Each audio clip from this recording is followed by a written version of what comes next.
Well,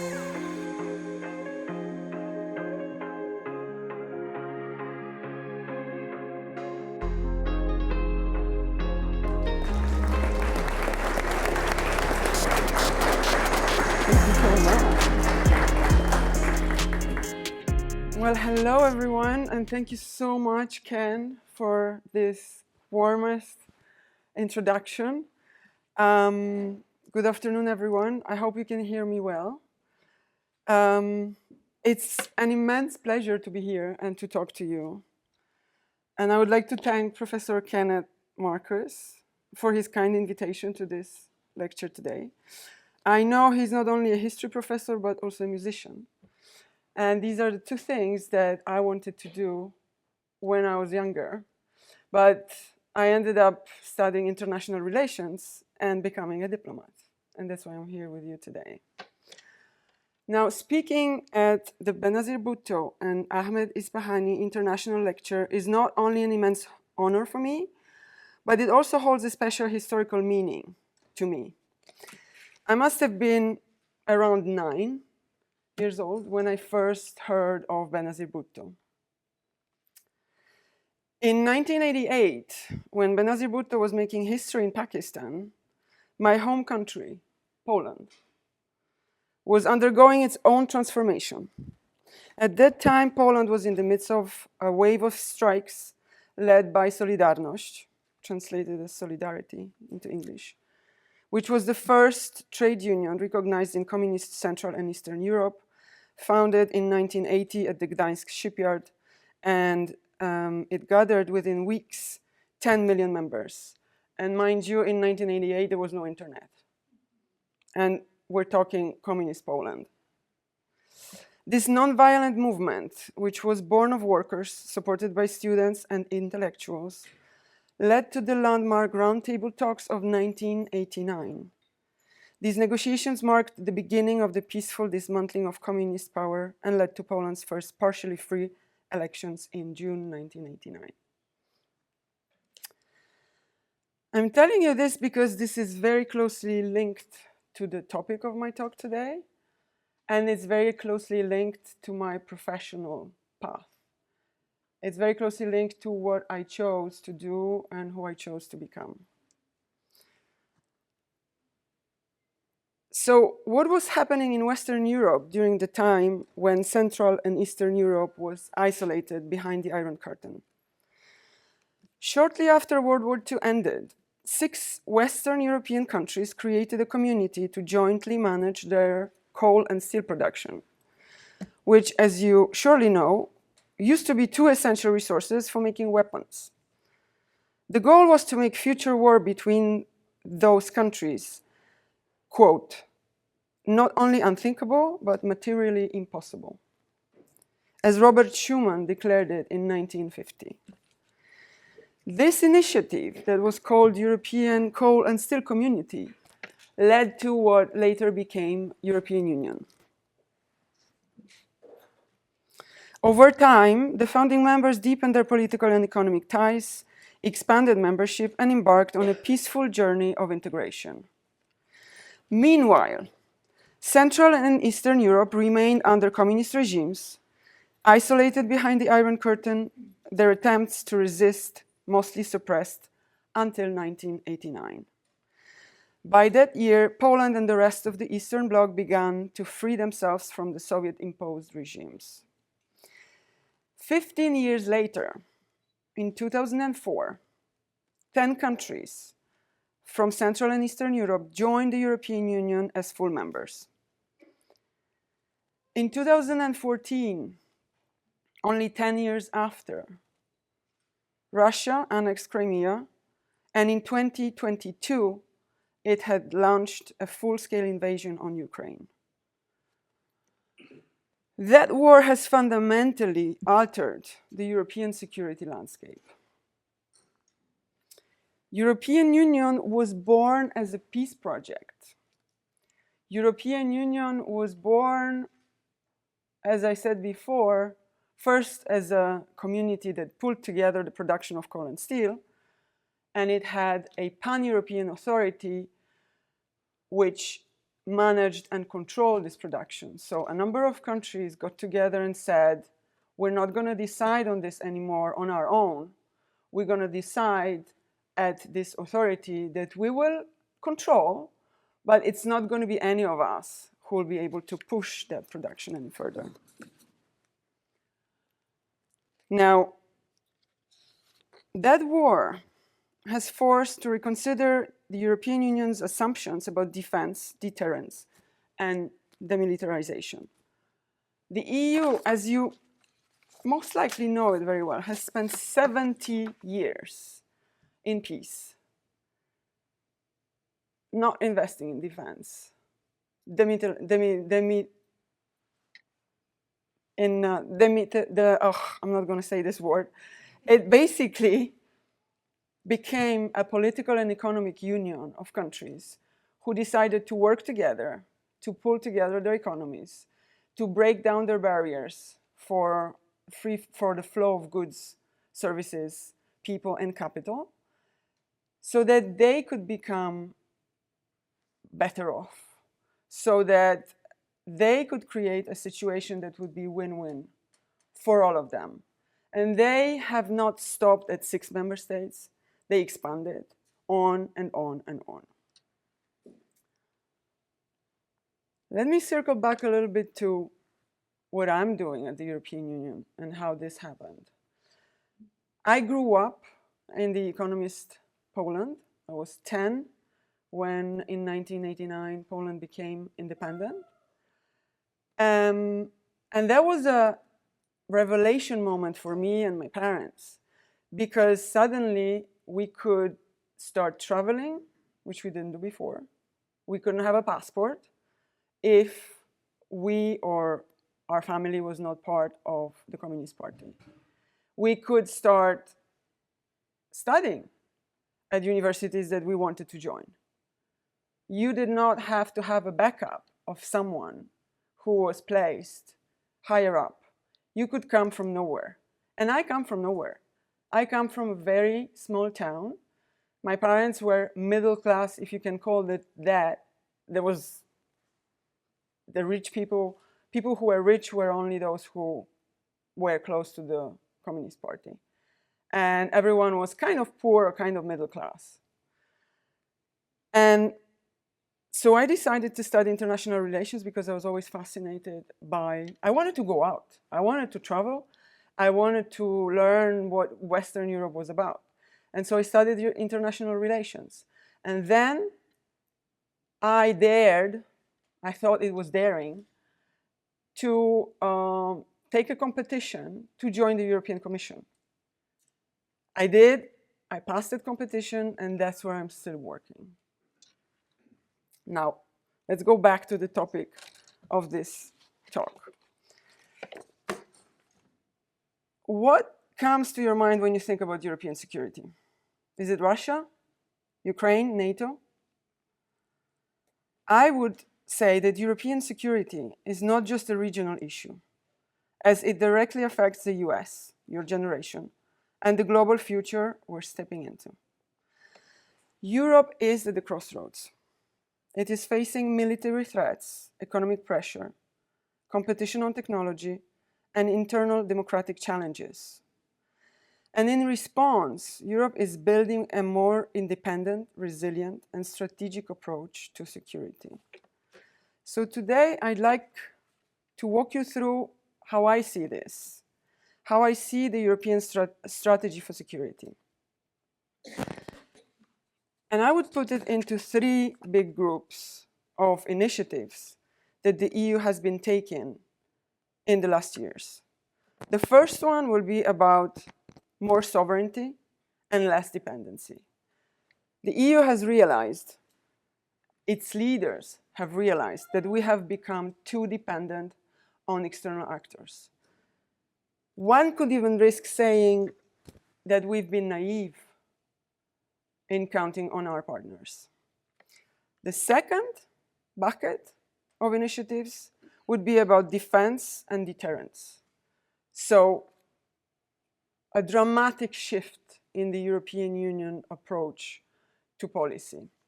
And the third one will be about technology leadership, building more technology at home, becoming more competitive, which Europe has always wanted to be, but has somehow lagged behind in the emerging technologies, in building the infrastructure on which the technology is thriving and on which the people of Europe can thrive. So let me start with the first one. Strategic sovereignty. And I have to limit everything what I'm talking about today to you because there's so many things that are going on. But I also think that this is a little bit my role to sift through all these initiatives, to present the most important initiatives to you so that you can get a sense, hopefully. You will tell me after the lecture with your questions and your feedback that I look forward to. Whether you can make a sense out of it, whether you can see that it's not just empty talk, that Europe has actually, I know this is going to be recorded, but this is what I think. Europe has actually woken up and changed dramatically its approach to defense. So when we speak about strategic sovereignty, to me, there are three main themes under that bucket. And the first one would be the independence and resilience in energy. The second one that we're going to come back to is technology and critical sectors. For decades, Europe has relied on US military power, Russian energy, and increasingly Chinese technology. And that model worked until it didn't. Think again about 2022, when Russia invades Ukraine and Europe, heavily dependent on Russian gas, is caught off guard. So what is Europe doing when it comes to energy? It has passed a European Green Deal a few years ago, with which it strives to reduce dependency on fossil fuels, especially Russian gas and oil, and accelerates investment in clean energy. This means boosting investment into solar, wind, hydrogen, and energy storage technologies. It improves European Union energy sovereignty and resilience to global oil and gas market shocks.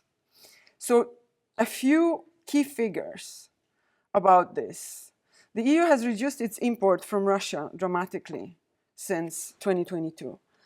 The gas supplies of the EU were at 24% coming from Russia in 2021. Now it's 19%. But it should go even lower than that.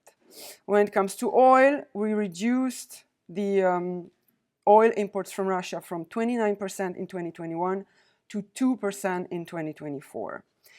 And the EU continues in its efforts to diversify energy sources and is planning to stop all import of Russian pipeline and liquefied natural gas by 2027. This obviously comes at a cost, but not only European leaders are committed to it, but also European citizens. We're diversifying where the energy comes from, and we're investing more into clean energy. So it's the best of the two worlds.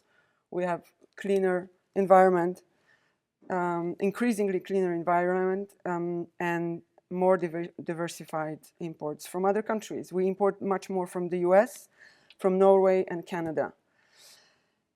When it comes to critical sectors, recently the EU passed the European Critical Raw Materials Act to reduce its dependency on Chinese rare earths and to support mining, processing, and recycling of materials like lithium and cobalt within the EU. And to draw a parallel with the US, it's like when America talks about reshoring industries or securing its own borders. Europe is trying to do the same thing, but at the continental level. Now let me move to the second big topic, defense and deterrence. Or in other words, preparing for a tougher world. Here I would like to underline the unwavering support for Ukraine that the EU and its member states have been granting, or what they have been sharing with Ukraine since 2022. both the European Union at a pan-European level and its 27 member states remain united and determined in an unprecedented support for Ukraine. And since the start of the war, the EU and member states have made available close to $186 billion in financial, military, humanitarian, and refugee assistance.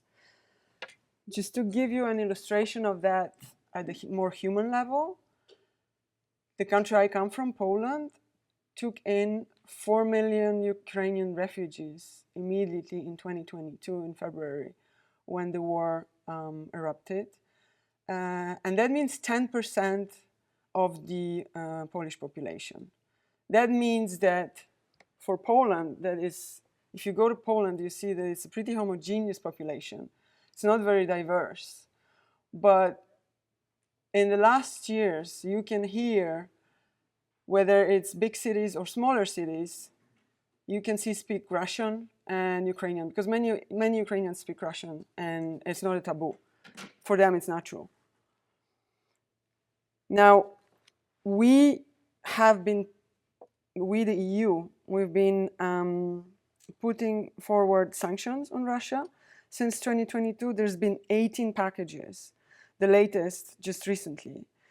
And again, a couple of figures here to illustrate the breadth of those sanctions. Those sanctions comprise energy, finance, and defense sectors. We've passed oil price caps and banned or will ban Russian oil, natural gas, and tech exports increasingly. Since 2022, the EU has lost. Sorry, maybe we could turn the mic on. Apparently in the back, people. Oh, you can hear? Can you hear it better now? No. Okay. How is it working now for you? Oh, okay, awesome. Great. Oof. Sorry. Yeah, you should have told me earlier. Everybody's too polite. Yeah, you guys are so quiet. Like, no, what are you saying? This is not correct. Okay, so a couple of figures for you to realize that we are also losing money on that. So when we're sanctioning Russia, it's not just for Russia. We, for example, lost 44 billion euros of exports, of unrealized exports since 2022. Russia lost 91 billion euros since that time. And the Russian foreign currency reserves have been frozen and at the level of 350 billion US dollars. And 70% of Russian bank assets that are held in the EU are also frozen by now. So I would say that this is almost a no-brainer, because Europe is fighting not only for its own freedom, but for our freedom in Europe. We're very close to it. I don't know how much you feel this here. There is an ocean between the US and Europe. I'm now in the US I've been here for 3 years. And whenever I go to Europe, and I go there at least twice per year, I feel very different here, you know. It's not, you don't hear and you don't see the drones falling on this country, whilst the drones have fallen next to my house, relatively next to my house in northeastern Poland. So supporting Ukraine is, as my son would say, a no-brainer, and as a diplomat would say, something that we ought to be doing. But what Europe has not been doing so far is investing in its defense. And for me, this is truly unprecedented. And if you look at the figures, if you look at what the EU is putting forward, it's beyond what anyone could actually think and imagine. Also because I will always defend the EU, but it is a bureaucratic, European Commission is a bureaucratic institution. But I don't say bureaucratic in a pejorative way. We're bureaucrats, we're experts. We're not elected in the European Commission. In another European institution, European Parliament, members of the Parliament are elected. But people who work in the European Commission on those proposals that are then put forward to the European Parliament and European Council for negotiations, we are technocrats, we're bureaucrats, we're data analysts, lawyers, economists, political science experts. So what's happening right now is that the EU is pushing through towards deep defense transformation and dramatically increasing its defense spending. And it's also deepening cooperation with NATO, obviously. 23 European member states that are part of NATO are already meeting the 2% target. You know what the target is, no? The NATO members have to invest at least 2% of their GDP in defense. It's not like it's a NATO budget. They invest in their own defense, and in this way, they are strengthening the North Atlantic, NATO, Transatlantic Alliance. But the NATO countries of NATO agreed to increase this threshold to this target to 5% of GDP by 2035. In Europe, a few countries are already close to that, and Poland is one of them. Poland is already investing in defense 4% of its GDP. We have been investing in Europe 400 billion in defense in 2025.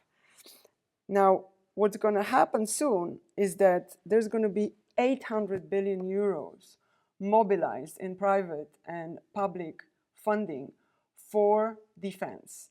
And this comprises a lot of different initiatives that I will explain a little bit, not all of them, but the most important ones, because to me, I'm not only proud of it, but I'm fascinated by the actual innovation that, if you want, those bureaucrats came up with to mobilize the amount of money that nobody would expect it could be mobilized. So now back to the NATO target of 5% of GDP. This is huge. Nobody can do it just from one day to another. It will take years to European countries. And there is another thing that European countries have to do by being member states. They are committed to what is called Stability and Growth Pact.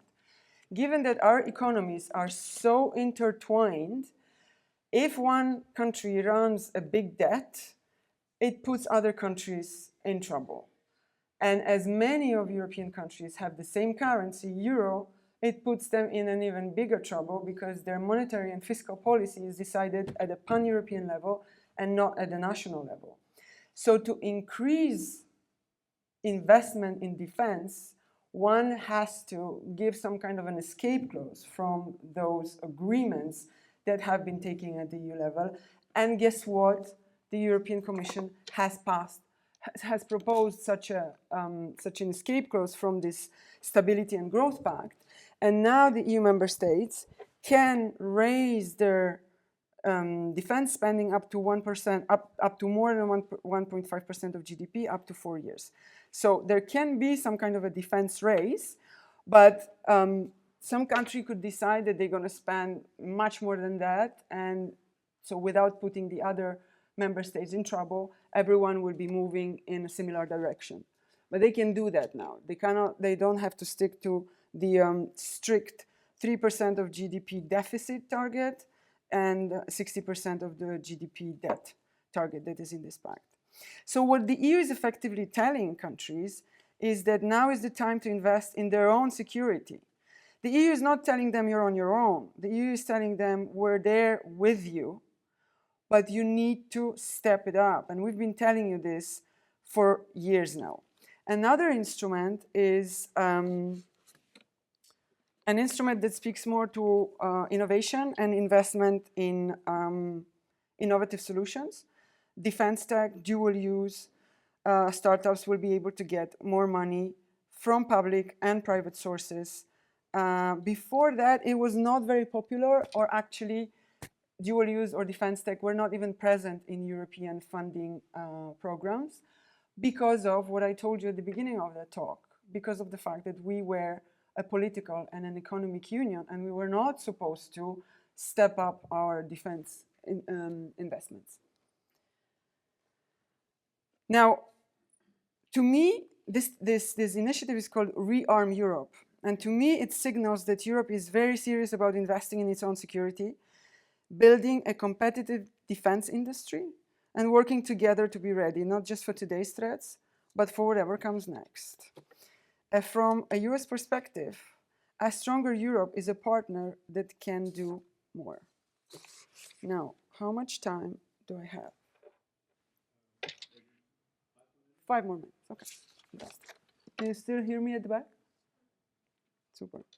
I wanted to tell you a few words about technological sovereignty and then conclude and leave it to your questions, because this is the most interesting part always for me.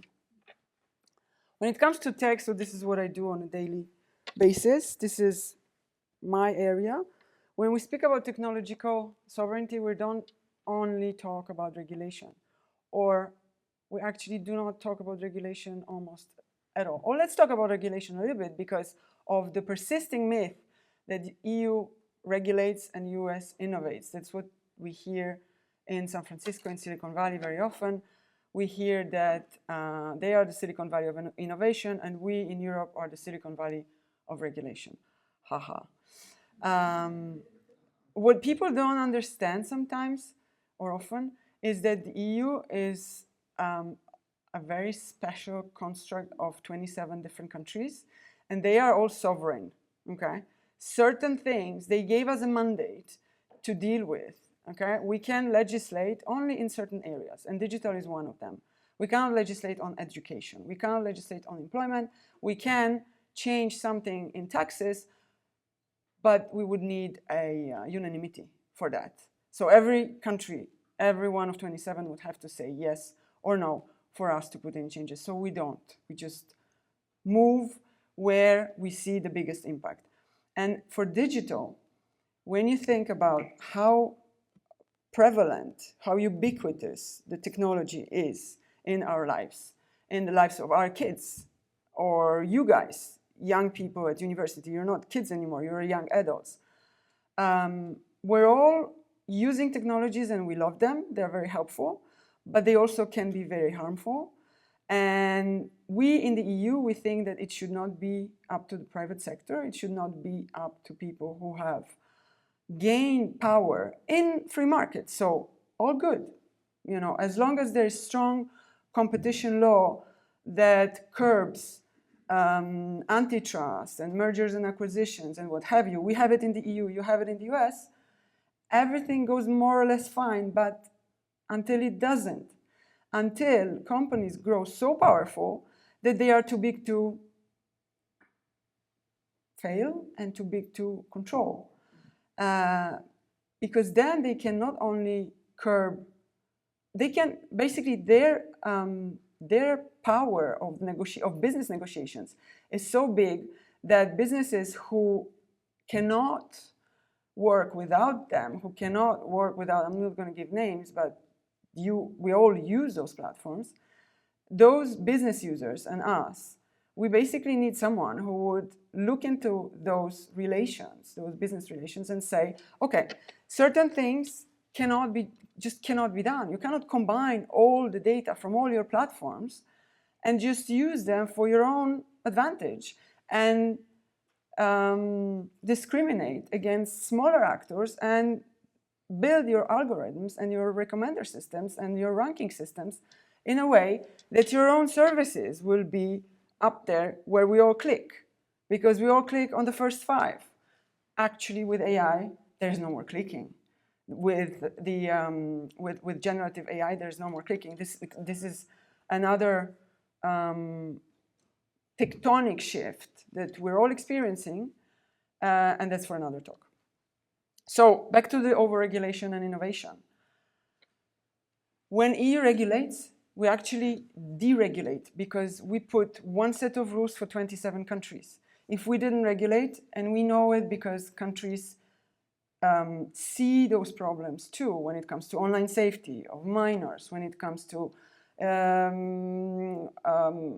political elections and disinformation and illegal content and child sexual abuse material online and so on, they want to do something about it. But if they do something about it, each and every one of them, we're going to have 27 different laws or more, because you can also regulate at the regional level. And if we do that, we're not the United States of Europe. We're not like United States where you have one language and 50 states plus District of Columbia. If you want to move from one state to another, you go for it, okay? People speak your language. They are not the same as you in this state, okay? But everyone understands what a service established in one state does.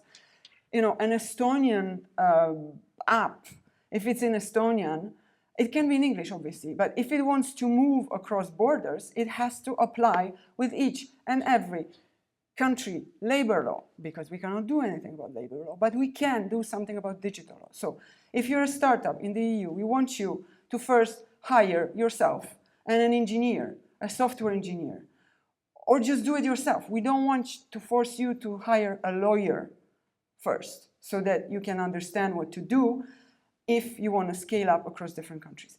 This is like 1/3 of my speech, but I just want to end on an anecdote.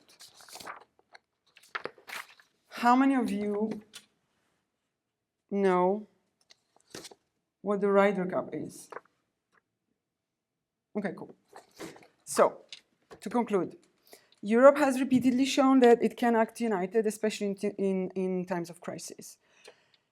And we had many in the last years. We had COVID, we had war on our eastern flank, and let me use the word beautiful thing about Europe and European Union was that in times of crisis, Europe unites more.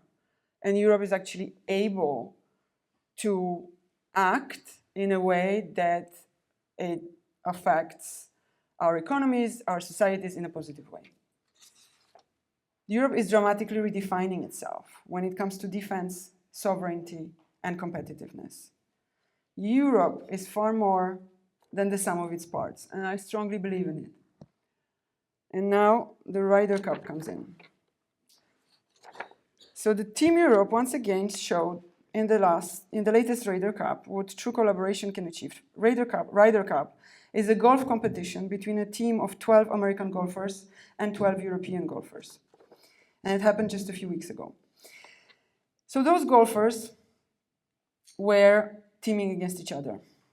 And at some point, Europeans were winning big time, 12-3. The team play revealed what unity can do. The players were covering for each other's mistakes, cheering one another, and sharing the pressure. On the final day, the Americans, though, mounted a fierce comeback and win almost all the singles. But Europe's clear early teamwork had built a cushion too wide to close, and so the final score was 15-13, and the cup stayed in Europe. I'm not just saying it because of golf. I don't care about golf. But there is hardly a better metaphor for the continent itself.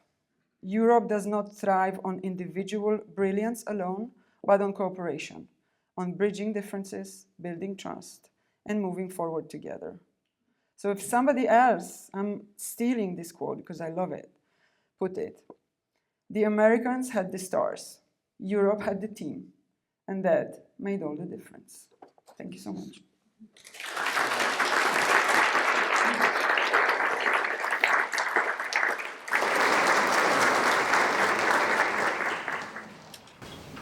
We move to questions.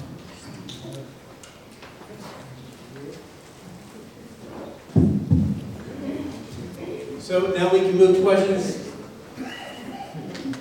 That was wonderful. Thank you for your wonderful talk. And we have a tradition at the Verne where students get first crack at asking questions. And then if we have time, the faculty can jump in. But don't let the faculty jump in. Just have a student assessment. So towards the end of your speech, you talked a lot about like regulations around the digital world. And I wanted to ask, I know this is kind of a hard line to define, but what do you think is more important, regulations on the digital front in terms of what we can consume on digital media and how much it's affecting like the future of young people and of our children and things like that, or the economic side wherein like monopolies in the market and things like that? So that's actually an easy one because we did both in Europe. And this is pretty confusing to people who don't know our legislation because we have these two acts, and I actually worked on them directly when I was still in Brussels before 2022. I worked in a European Commission department that is called DigiConnect that works on all those fancy technologies in terms of legislating on them, but also investing in them. And I didn't tell you half of the things that are happening right now, but I'm going to answer your question. So these two acts are called Digital Services Act and Digital Markets Act. And we did them not by chance, like in a parallel way. Digital Services Act is about, those names might sound like misleading and not self-explanatory. Digital Services Act is about online safety, is about protecting people online, but that economic angle, we always have it in our EU legislation because of what I said before. We need to consolidate the markets, meaning that we need to avoid legal fragmentation. But back to the content of Digital Services Act. It's not like, so important thing to know if you don't know much about Digital Services Act is that we're not saying what is true, what is untrue, what is legal, what is illegal in this piece of law. It's actually an amazing piece of law. ChatGPT it, and you will see. Don't read the whole thing because it's too long, but if you're like a lawyer, you should. It's very well written. A legal act. We don't define what is legal, what is illegal. What we do in Digital Services Act is we ask digital platforms that you all use, that we all use, to put forward a number of due diligence steps so that we, the users, can tell them, what I see on your platform, I think it's illegal. Or what and I'm asking you to remove it, okay? They are doing it already, but not in a very transparent way. And then sometimes they remove content without explaining why, without letting you bring it back. The only thing that you can do, not in the EU, because we have built in all those rules that actually protect the speech, which is probably not what you hear here. You might have heard about European censorship, which is actually the contrary. We have made Digital Services Act so complicated because we did not want to lead to a removal, the over-removal of content. Because where I come from, you know, what was considered illegal by the regime under which my parents used to live and my grandparents used to live was just a political dissent, okay? Same stuff happening in Ukraine, same stuff happening in other countries.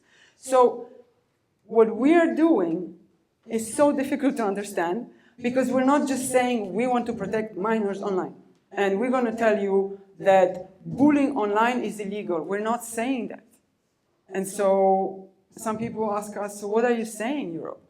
We have 450 million people living in Europe. We have 27 countries, 24 languages, 400 regions. We cannot just become an authoritarian institution saying, now we're going to tell you what's true and now we're going to tell you what's legal, what's illegal. We do that for a number of areas. We say child sexual abuse material online is illegal. Whatever you do, you cannot post it, okay? And if you see it, you can speak about it and you're going to be protected. Copyright infringement is illegal. Oh, and by the way, same here. So when you hear that in the US you have First Amendment and so you cannot touch any content, not true. Child sexual abuse material is illegal. Copyright infringement is regulated. Terrorist incitement to terrorism in Europe is also considered illegal at those pan-European levels. So every country has to act in these buckets. Then every country defines what's legal, what's illegal in their own way, and we're not interfering there. Now, quickly, 1 minute on the economic side, Digital Markets Act regulates. Digital Markets Act designates the biggest companies on the basis of their turnover, on the basis of their activity in the EU. So they have to be active in at least 3 member states to be considered a gatekeeper. Like gatekeepers are those biggest companies that the European Commission designates as such. And why? Because competition law that we have in the US and we have in the EU acts ex post. And what it means is that with the previously existing competition law only, before we passed that law, whenever there was a problem flagged, or like a big company would discriminate against smaller companies or against their competitors, and using their dominant position to abuse it, the courts could act ex post. And it took years for those cases to come and for those fines to be put on those companies, which means they didn't work. Market tilted. Okay, you have a few biggest companies that are controlling the power in their hands. So we're also acting on that, and there are seven companies designated under Digital Markets Act, and they have to comply with a number of rules that smaller companies don't have to. And one example I gave during the talk is the data, the data integration across the platforms that a company owns. Okay, they don't even ask you sometimes, and they just take your data from these 3 or 4 services of theirs that you're using. They're putting it together, they're profiling you, and they're using it for their own advantage. They cannot do it in the EU anymore, unless you consent. And there's much more to that. So we're working on both levels. I wouldn't say one is more important than another. We consider that it's very important to work on both levels. Hello. Hi. With evolving, my question was, with growing and evolving technology, how will Europe kind of adjust to that and security risks from other nations?